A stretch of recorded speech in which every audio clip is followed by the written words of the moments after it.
Welcome back our channel Poshika blogs. నా బంగారు తల్లి ఇంత గోల చేస్తుంది అనుకోలేదండి. ఇంట్లోనే గోల చేస్తుంది అనుకుంటే అక్కడికి వెళ్ళిన తర్వాత కొత్త ముందు వెళ్ళిన ఒక 5 నిమిషాలు కొత్త ఉంది, కానీ ఆ తర్వాత నుంచి కొత్త లేదండి, ఏమీ లేదండి. ప్రతి ఒక్కరి దగ్గరికి వెళ్ళి పలకరించింది, మాట్లాడింది. ముందు ఆయమ్మేమో ప్రతి ఒక్కరికి స్లేట్ మీద ఏబిసిడీలు రాసిస్తూ ఇది కూడా వెనకాల లైన్లో వెళ్ళిపోయి తెచ్చేసుకుని, కానీ రాసింది లేదు, ఏమీ లేదండి. తీసుకొచ్చి భద్రంగా ఒక్క నిమిషం దాన్ని ఏదో దిద్ది పక్కన పెట్టేసింది, నాకు ఇచ్చేసింది. ఆటల్లోకి అయితే వచ్చేసిందండి ఆడుకోవడానికి. ఇక దీంతో పాటు మెల్లింగా ఒకరి తర్వాత ఒకరు పిల్లలు కూడా వచ్చేసారు ఆడుకోవడానికి. చక్కగా ముచ్చటేసిందండి వీళ్ళందరూ ఆడుకుంటూ ఉంటే. ఇంతమంది పిల్లల్ని చూడటం కూడా నా బంగారు తల్లికి మొదటిసారి. వాళ్ళందరితో ఆడుకోవడం కూడా మొదటిసారేనండి ఇది.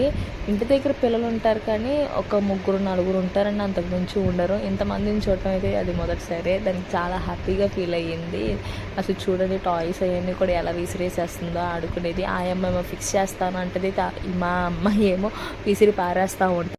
చూడండి ఎలా బాక్స్లో నుంచి అన్నీ అందిస్తుంది. ఎంత చక్కగా అందిస్తుందో అంతే చక్కగా ఇసిరి పారేయడం అంటే చాలా ఇష్టం. నీట్గా ఏ వస్తువు కూడా కనిపించకూడదు నాకు. దాన్ని 4 ముక్కలు చేసేదాకా మనశ్శాంతి ఉండదండి. ఆయమ్మేమో నేను ఇవ్వను అని చెప్తుంటే ఇదేమో గట్టిగా పట్టుకుని దాని బలమంతా ఉపయోగించి మరి లాగేసింది. మామూలుగా లాగలేదు. వద్దమ్మా కాసేపు ఆడుకుందామమ్మా అని చెప్పి ఎంత చెప్పిన ఆయమ్మ అస్సలు వెళ్ళలేదండి. ఎలా అయినా సరే దాన్ని పార్ట్స్ డివైడ్ చేసేయాలి. అలాగే చేసేదాకా దానికి మనశ్శాంతి లగాలి. ఛానల్ని ఫస్ట్ టైం చూస్తున్నట్టయితే లైక్ చేయండి, సబ్స్క్రైబ్ చేయండి. పార్ట్స్ అలా డివైడ్ చేస్తూ ఉంటే దానికి ఎంత హ్యాపీగా ఉందో దాని మొహం చూడండి. మొత్తం అంతా తీసేసి చిందర వద్దరి చేసేసింది. అంగన్వాడీలో చింతలి సందర్భం నుంచి నేను నెక్స్ట్ వీడియో కంటిన్యూషన్ చెప్తా. బాయ్.